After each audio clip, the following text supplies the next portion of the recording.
like a stock photo when you had longer hair? Oh, really? Yeah, exactly right. Oh. So, I how, wonder, do uh, you prefer having longer hair or shorter hair? I think I prefer a little bit longer hair, but it is Mm. okay nowadays. Yeah, short hair is not, it is okay. Yeah. And yeah, so it is really, really, so sometimes it was the very first time it was very odd, so I was Mm. not accustomed to the short hair. Mm-mm. So, but nowadays it is like I'm getting familiar with my shorter hair. So, and what about your style? For me, I've always had long hair since I can remember. Mm-hmm.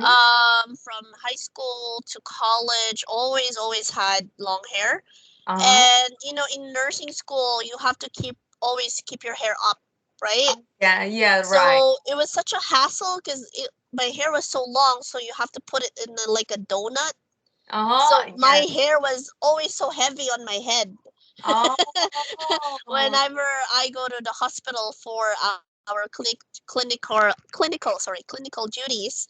Mm-hmm. So, but it's part of it, I guess. Until I became a mom with my Mm-hmm. first son, that Mm-hmm. was my first time really chopping my hair, like Mm-hmm. really, really short, and then it became shorter and shorter.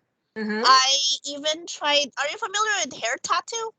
Yeah. I Yeah. did that also. I did hair tattoo really short, like shave my hair and then put a design. I did that. It was very liberating. Yeah. And then with my second baby coming, I also decided to cut my hair short.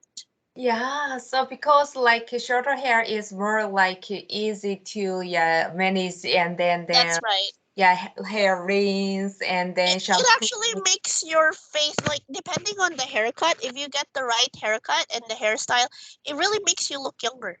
Oh, really? Thank you Yes, so it much. does. Like, that's why when you had your haircut, I was like, she looks so fresh and young.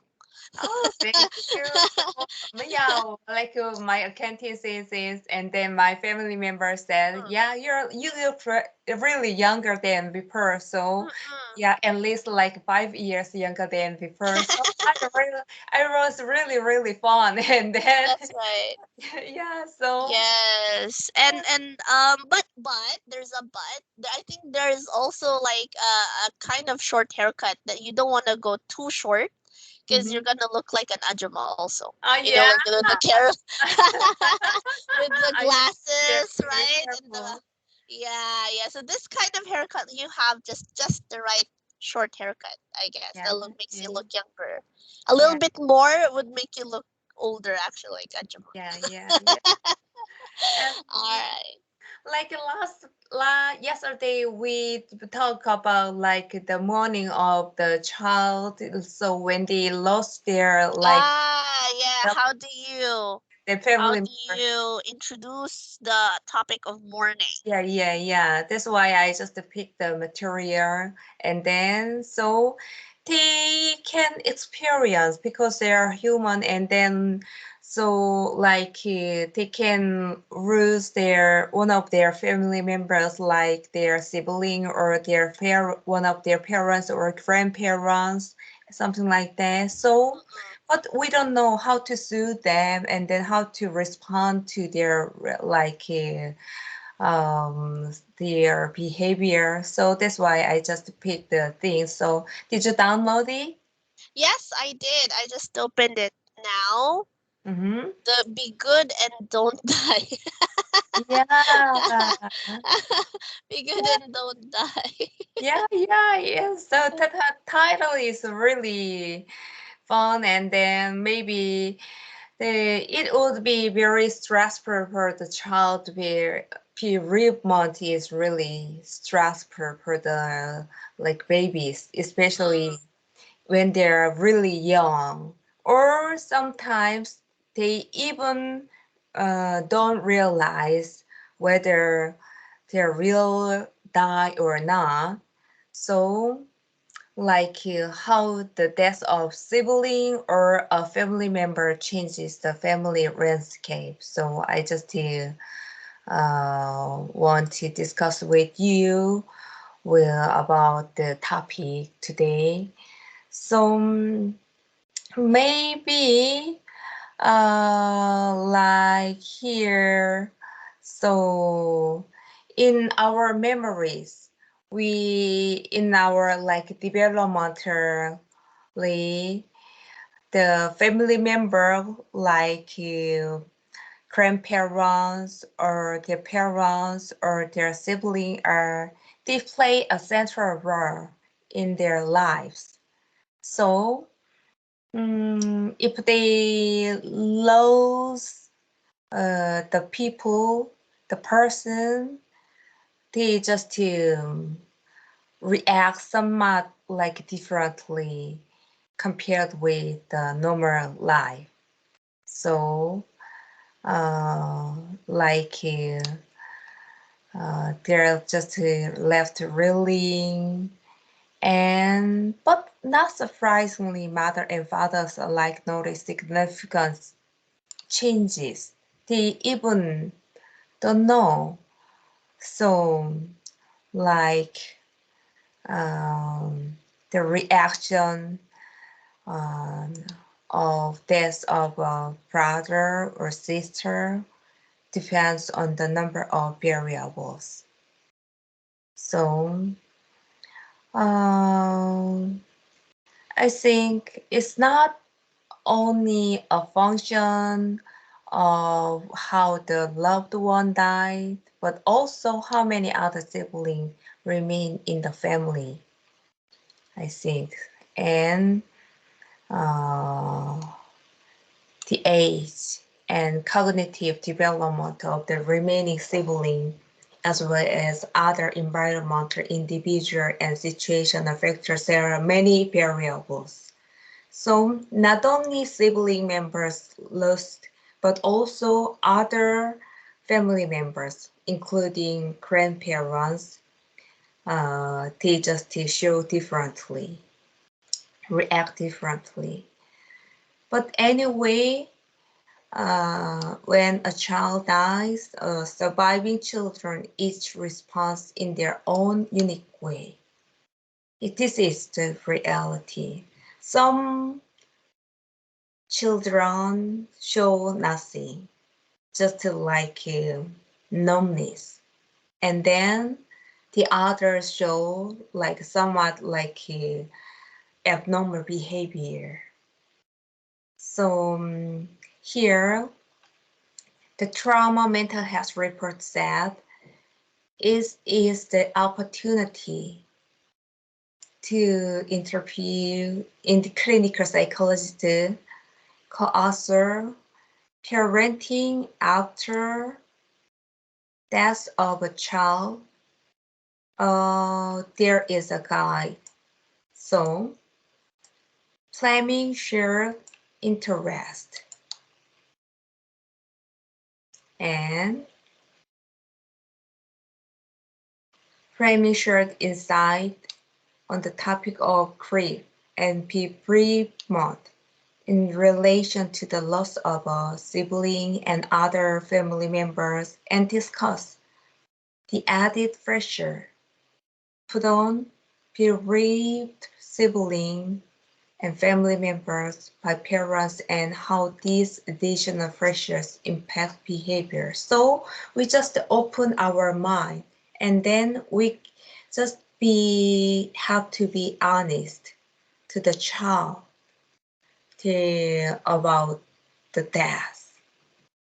So it's not easy one, but we have to do that. The practitioner's guide said like that.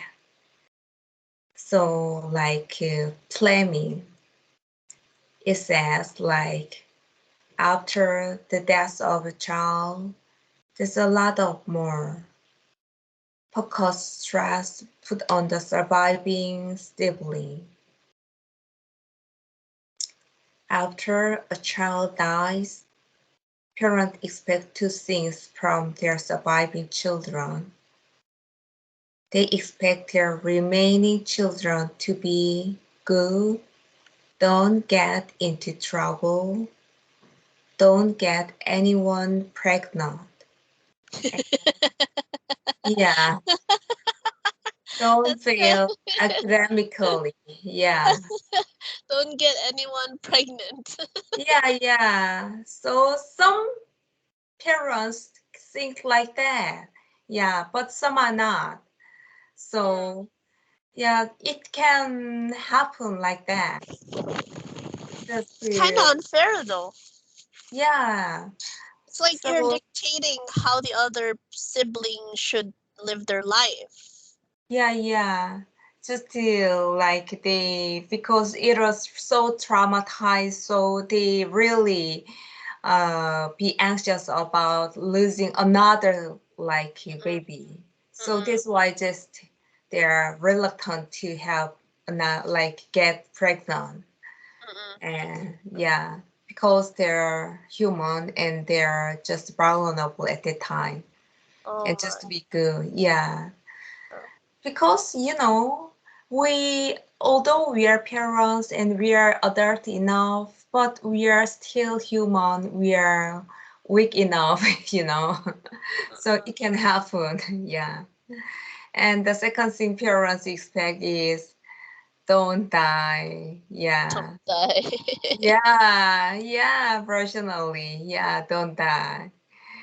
Like, one of my mom's close friends and her son just died like 15 years ago when he was almost over 20s, like 23 years old, Mm, after just to finish a military service mm-mm, because of cancer.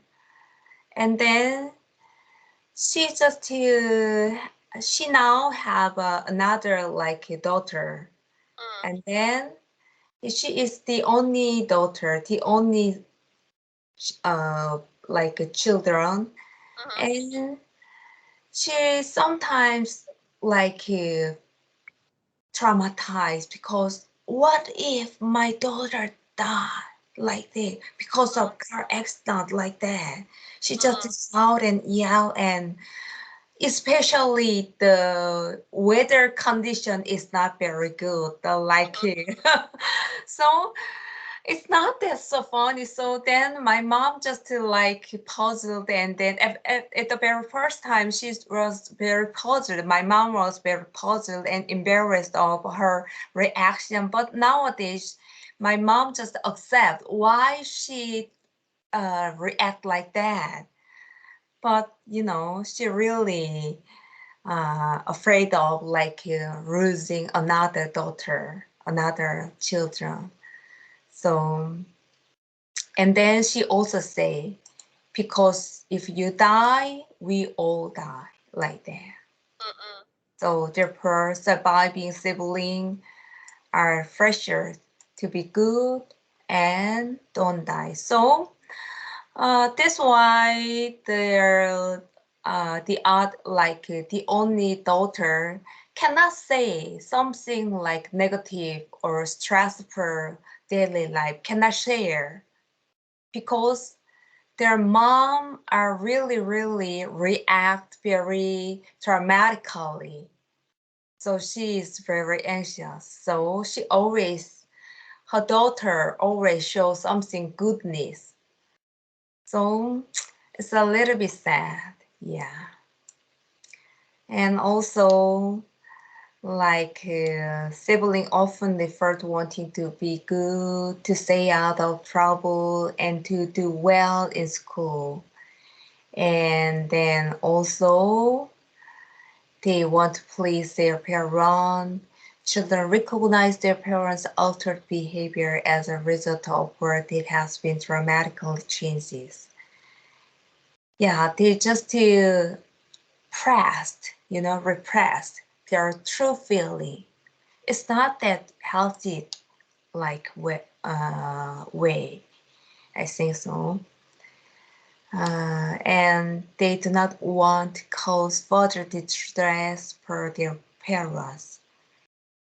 So they become more cautious regarding what they talk about, when they talk about, and how they behave. Mm. Like kids looking after their parents, surviving children may begin feeling as though they have aged 10 years in 10 minutes. The child is focused to meet the emotional and psychological needs of their parents, a responsibility and added stressor. The child usually are not expected to behave, to help. So it is more stressful like situation the children encounter. So that's why the parents be more healthy and be strong, although they lose uh, one child. So along with this added responsibility, siblings may feel suffocated by their parents who may excessively call their children when they are out with friends. They may want to spend a lot of time with them and frequently ask how they are doing. Mhm. Not only are surviving children aware of this new overprotective behavior in their parents, Mhm. but they are trying hard to cooperate. Although the surviving sibling wants to remain loyal to this parental concern around survivor. Be good and don't die. Yeah. They also have a natural desire to lead their own life. Mm. And here there is a terminology planning. So the surviving sibling, especially if they're an adolescent, they just juggle their independence and autonomy with their parents' concern for their survivor. They're really confusing about the dependent and independent of their parents. And certain behavioral changes in the bereaved sibling have to do with this collision of values between parents and child. So here there is two things. Be good and don't die versus my older brother could drive at 16. Why can't I? They just confused. Siblings tend to be more resilient, wanting to embrace life, whereas parents tend to give way longer. This is where the collision happens. So actually, children are more, they are stronger than uh, their parents. I think so. Mm. So in addition, the attempts made by parents to control and protect their remaining children, they also tend to watch over and survey the surviving child's behavior. Mhm. Yeah, they're really keen and then more anxious about the other child's behavior. Not only do parents monitor their child behavior at home, teachers watch over their behavior and academic performance at school, and coaches monitor their athletic performances. Then these heavy monitors can place further stress on the child. There's a lot of stress. So they're like another concern, and then like just concentrated on the only child, the left child. So it is more stressful on their child. So they have to be very, very careful just to keep distance Mhm. about a little bit. That's the difficult thing for surviving adolescent. They're watched all the time, although they may be trying hard to move forward. Coach or teacher will notice the sibling isn't doing well.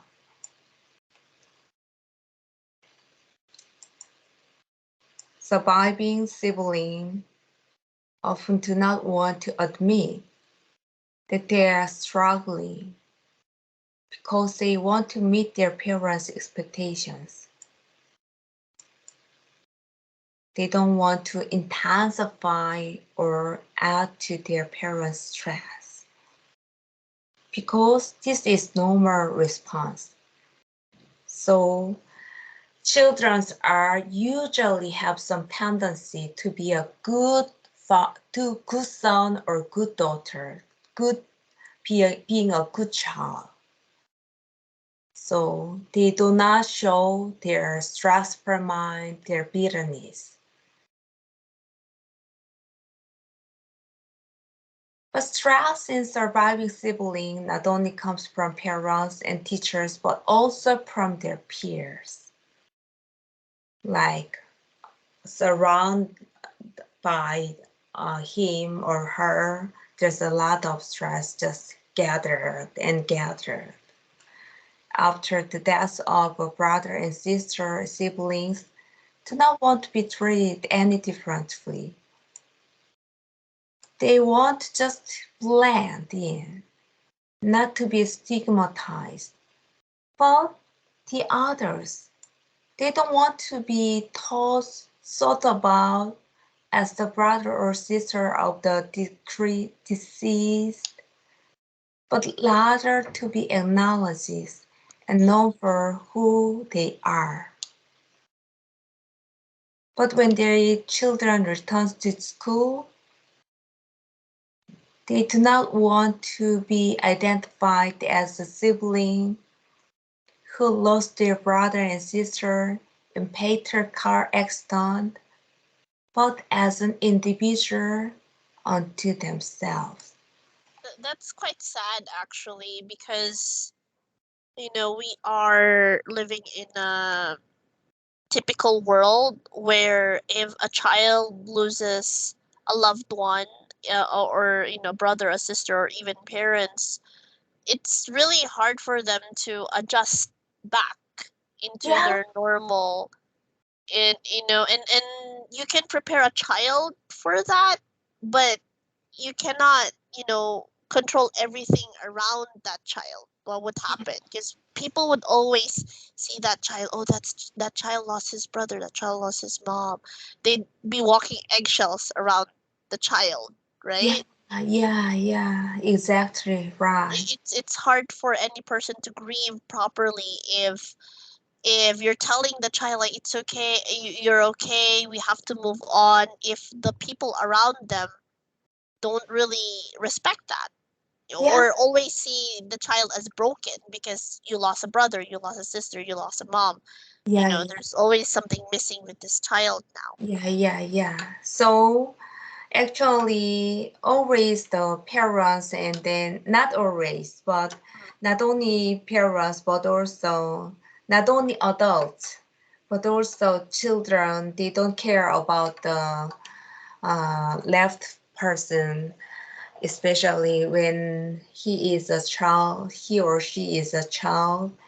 They're just surrounded by the stressful circumstances, so it's so sad. And like the author also death of my brother to inform my life, not define it. Some family do like that. although they lost one family member, the Mm-hmm. other members do not say Mm-hmm. that about the reality, the fact. So, like, there is a sense of I'm not indifferent to the death of my brother, but I don't want it to define my life. So they just deny to define the death of the sibling or the family members. Mm-hmm. So they just deny everything. So they just live their like normal daily life, daily routine, and except just defining the death of the family member. Just that they repressed the sadness of the bitterness feeling into the unconsciousness. But that's all. But child changes the family landscape forever. Mm, yeah, it just continue always until the death of his time. Parents and siblings respond differently to loss. Because the parents struggle to meet the parenting needs of the children who remain, but while siblings must battle between parents' expectation and their yearning to live life on their own terms. So that's why the parents and the sibling members respond differently because their role is different.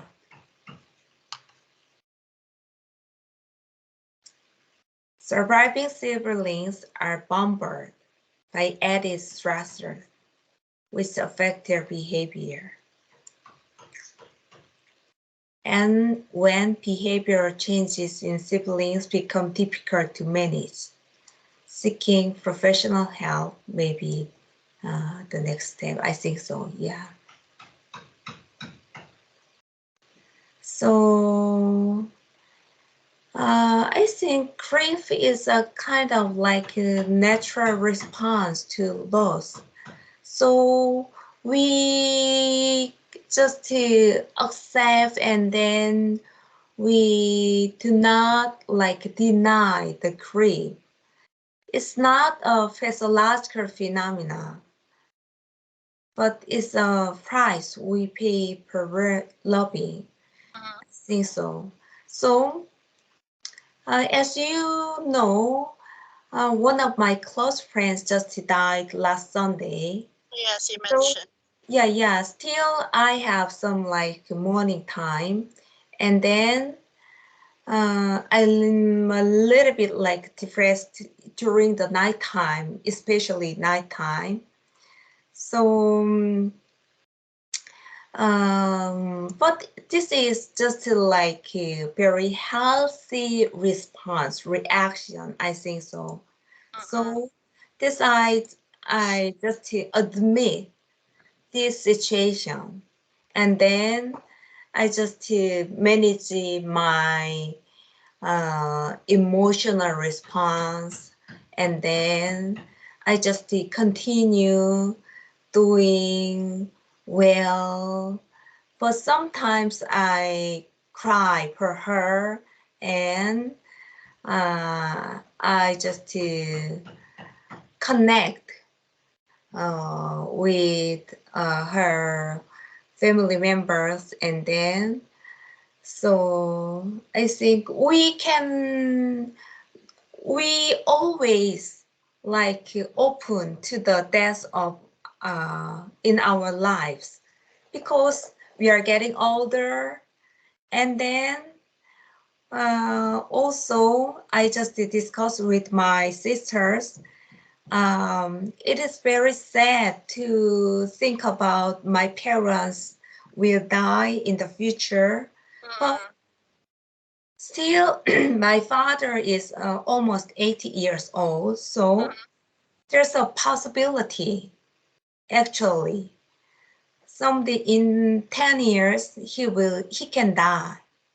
So we just talk about how to prepare and then how to respond and how to move and how to deal with the like accident, and then also uh, although we are young enough, we are 40s, and my two elder sisters are almost 50s, and they have their own like children and like and husband. They can also die. We don't know our future. Mm-mm. So it is very healthy to discuss about how to accept and then preparing for the death of our life, you know. So I just and my close friends that remind me uh, to decide how to accept my final life, final day. So I want to uh, get a lot of like transfer a lot of burden to my family members. That's why I just to save some money and then just to write some will, Mm-mm. by Mm-mm. myself per the preparation time. So, and also I'm a single woman, so cause I don't have like children and my husband, but like in a few years I can get married. Well, I don't know the future, but anyway, um, um, we can just it's not that very sad because I'm very religious person. I'm Christian and I believe there is a heaven. When I died, I can go to the heaven. So mm, oh yeah. And Would you agree, Kim? Um, would you agree that our life, at birth, our parents are responsible for our birth, but as adults, we should be responsible for our death yeah, I really agree. So individually? Or, yeah, like we shouldn't. I mean, I don't want to use the word burden, but it is actually. It yeah, is like in my country, there would be situations where people would ask assistance to get a family member buried.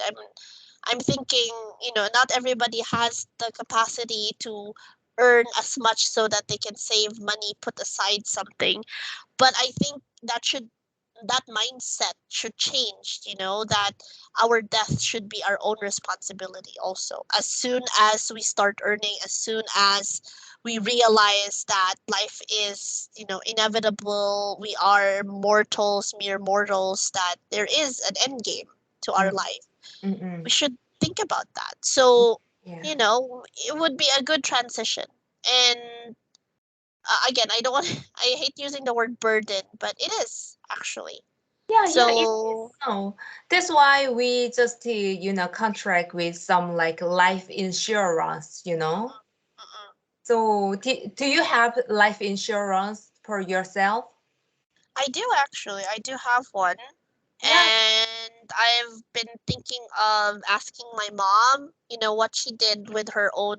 Because I remember we had that conversation and she told me about um, her funeral package. Mm, She told me that she got a funeral package and she's paying for it, him and her and my dad. yeah. I'm just so proud, of my mom for, having that initiative because I guess in her age, at her age, she's seen Yeah. friends and families And pass. you know, actually, it means like your mom is very healthy, you know, like Mm, thinking like that is very very healthy. progressive, Yeah, very you're progressive progressive. Yeah, thinking. my parents also did like that. So when she was almost to turn to six at her 60s, and then she just discussed with us, and then at the age of 70s, she just prepare everything. So she really don't want to get any burden to the like next generation, you know? Actually, they say there is a saying that when you plan for your death, you live longer.